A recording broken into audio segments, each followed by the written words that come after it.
Today is March 14 and today is White Day, Valentine's para sa mga babae.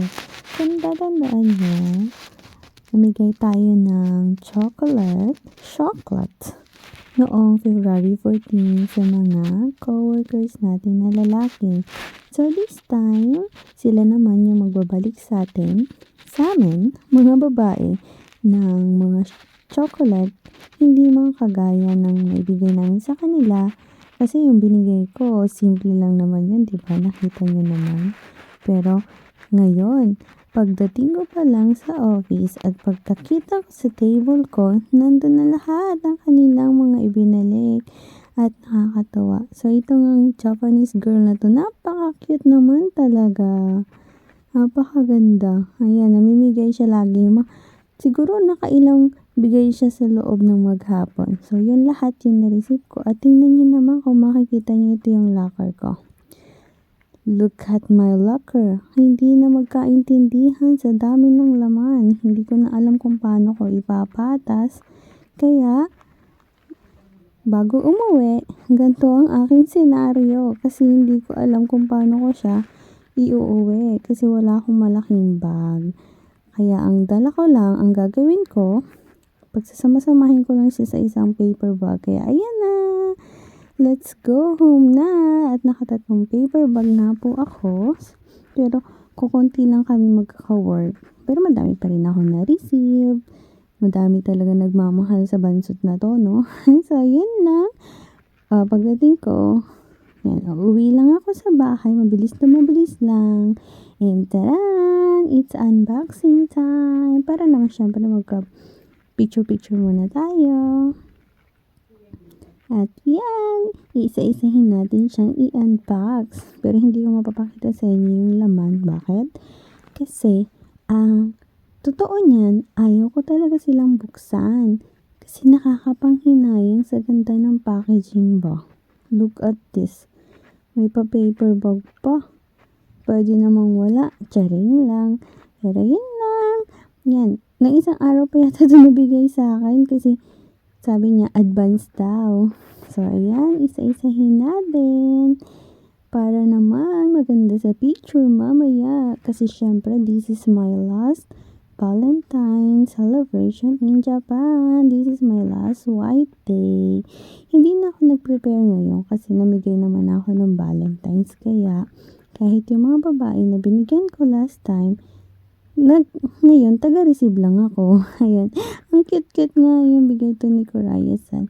Ito naman kay Ate Leia. Thank you, Ate Leia. Yan, matagal-tagal ang expiry date nito, 2026 pa. Kaya, baka madala ko pa yan sa Pilipinas.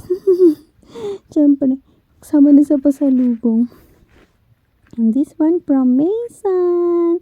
The cute girl na kanina nakita nyo, siya si Mason. Thank you, Mason. Napakaganda at napaka-cute ng nilagay mo sa akin. Thank you. Madami pa tayong i-unbox. And, pero hindi mo na natin ito kakainin kasi baka magka-diabetes ako nito. Ito naman from Purdy. Nakala mo nasa Squid Game. Kay Corazon, kay Ate Jo. Thank you, Ate Jo. Kay Kakimoto-san, hinahanap kong expiry date para kung sino yung maabilis ma-expire, sino yung malapit ng expiry date, yun ang unahin kong kainin, syempre. So, tapos na tayo sa first paper bag. Ito naman sa second one, Alta-san. Thank you so much.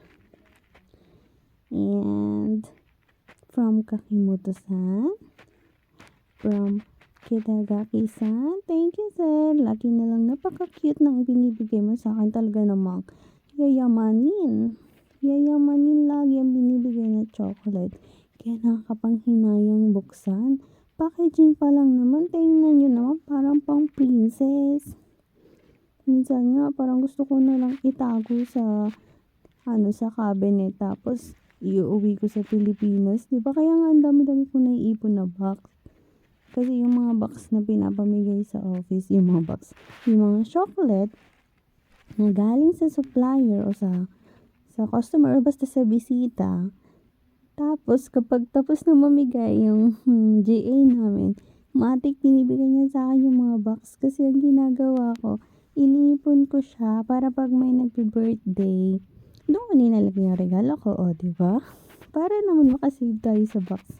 And then 'yan, palagi ko ngang tinitingnan yung expiry date para kapag matagal pa yung expiration date, 'pag next year pa, isasama ko na siya sa package. Dito nga ako natuwa guys kasi ito, yung pinakahuli kong binuksan, ang expiry date niya is June 20. So parang advance gift na 'to sa birthday ko. Parang kailangan kong kainin sa birthday ko talaga. So ito lahat yung na-receive ko. Thank you po sa inyong lahat. Saga-sama, Tsumoto-san. Sa inyong lahat, maraming salamat po. Yehey! At dyan po nagtatapos ang aking mini vlog. Kasi pagkabukas hindi na ako makapag-vlog kasi may tonsillitis na ako sa daming chocolate na kakainin ko. So yun lang po. Karayasan, thank you so much. So cute naman talaga ng inyong binigay. Tara, enjoy ko na kasi last time na nito. Last year na kasi. So cute. Kimoto-san. Ate Jo. Sarap kaya mag-Valentine's dito sa Japan. Sana laging Valentine's dito, no? Sana laging white day. Para laging may chocolate. Kasi pag sa Pilipinas na nag-Valentine's, wala nga na. Kahit may jowa man o wala, wala kang matatanggap. Siyempre, depende yun sa jowa. Meron naman jowa na practical. Wag na yung mga flowers, chocolate. Wag na din mag-date. Wag na din kumain sa labas. Basta may pambili ng bigas. So, ganito na po ang nangyari sa table ko. Wala nang mapaglagyan. Punong-puno na. Kanina nga niloloko ko yung boss ko. Sabi ko, uwi na ako kasi hindi ako makakapagtrabaho kasi yung table ko punong-puno na ng chocolate. Wala na akong pwestuhan. Sabi ko, uwi na lang ako. Magkita na lang kami sa Monday pagtapos na yung Valentine's, di ba? Pero, syempre, niligpit ko pa rin. Alam mo naman talaga, valid yung reason. So, yan lang. Look at my table. So cute. So nice to see my table na po. Punong-puno ng tsokolate. Salamat po. Sarap-sarap niyan. At pangbaon ko yan araw-araw. 2 peraso sa isang araw. Para hindi mabigla yung aking lalamunan. Diba? At ayoko pa nga pong buksan yan. Ang cute kasi ng mga box. Saka na lang siguro. Kapag kaya ko na silang i-let go. Hindi ko naman mauwi sa Pilipinas kasi may expired na siya hanggang June lang yung pinakamatagal sa birthday ko.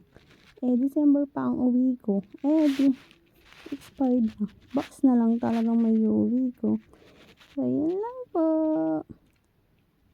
Happy White Day, everyone. Enjoy!